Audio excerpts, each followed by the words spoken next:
Hi guys, welcome back to another tutorial video. So in the following video I will guide you to fix USPS mobile app not working. Now if you are not being able to use USPS or the USPS mobile app is not working on a device, now you need to simply follow these steps shown in the video to do so. So before doing anything, make sure that you are connected to Wi-Fi to use the USPS mobile app on a device. So if you are not connected, simply connect it by scrolling from the right hand side and connect to the Wi-Fi. So after doing that, and if you are still not being able to use the USPS mobile app, then go on App Store on a device. If there is any update available for USPS mobile app, search USPS and click on the USPS mobile option.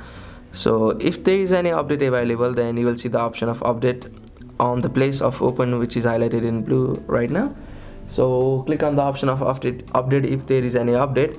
So after updating, if you are able to use the app, then that's good.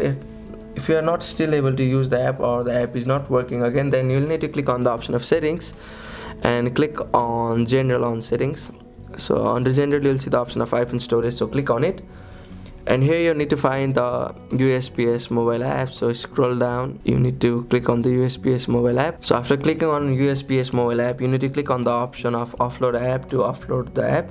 So by offloading, you will be able to free up some storage and also keep its document and data.